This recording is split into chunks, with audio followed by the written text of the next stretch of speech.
Now it happened on one of those days, as he taught the people in the temple and preached the gospel, that the chief priests and the scribes together with the elders confronted him and spoke to him, saying, "Tell us, by what authority are you doing these things? Or who is he who gave you this authority?" But he answered and said to them, "I also will ask you one thing, and answer me. The baptism of John, was it from heaven or from men?" And they reasoned among themselves, saying, "If we say from heaven, he will say, why then did you not believe him? But if we say from men, all the people will stone us, for they are persuaded that John was a prophet." So they answered that they did not know where it was from. And Jesus said to them, "Neither will I tell you by what authority I do these things." Then he began to tell the people this parable. A certain man planted a vineyard, leased it to vine dressers, and went into a far country for a long time.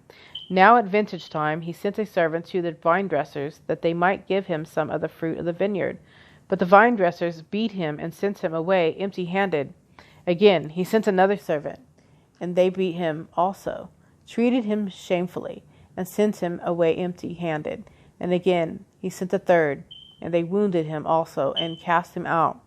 Then the owner of the vineyard said, "What shall I do? I will send my beloved son. Probably they will respect him when they see him." But when the vine dressers saw him, they reasoned among themselves, saying, "This is the heir. Come, let us kill him, that the inheritance may be ours." So they cast him out of the vineyard and killed him. Therefore, what will the owner of the vineyard do to them? He will come and destroy those vine dressers and give the vineyard to others. And when they heard it, they said, "Certainly not." Then he looked at them and said, "What then is this that is written?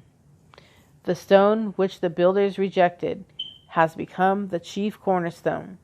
Whoever falls on that stone will be broken, but on whomever it falls, it will grind him to powder."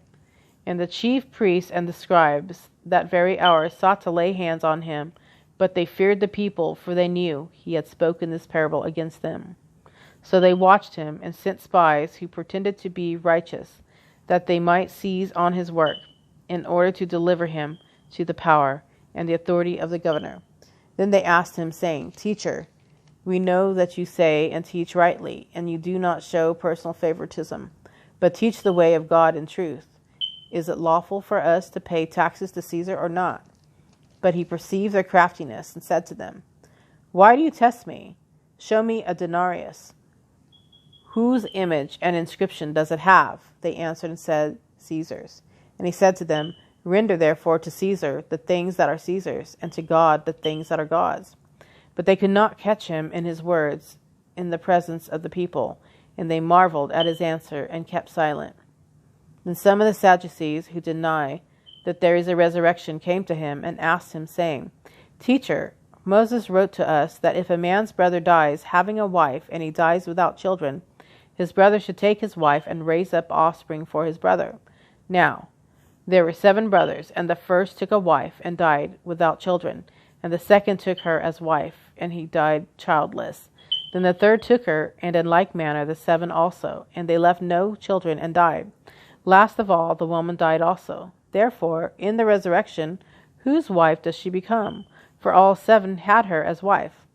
Jesus answered and said to them, "The sons of this age marry and are given in marriage, but those who are counted worthy to attain that age and the resurrection from the dead neither marry nor are given to marriage or in marriage, nor can they die any more, for they are equal to the angels and are sons of God, being sons of the resurrection. But even Moses showed in the burning bush passage that the dead are raised, when he called the Lord the God of Abraham, the God of Isaac, and the God of Jacob. For he is not the God of the dead, but of the living, for all live to him." Then some of the scribes answered and said, "Teacher, you have spoken well." But after that they dared not question him any more. And he said to them, "How can they say that the Christ is the son of David? Now David himself said in the book of Psalms, 'The Lord said to my Lord, sit at my right hand till I make your enemies your footstool.' Therefore David calls him Lord. How is he then his son?" Then in the hearing of all the people he said to his disciples, "Beware of the scribes, who desire to go around in long robes, love greetings in the marketplaces, the best seats in the synagogues, and the best places at feasts, who devour widows' houses, and for a pretense make long prayers. These will receive greater condemnation.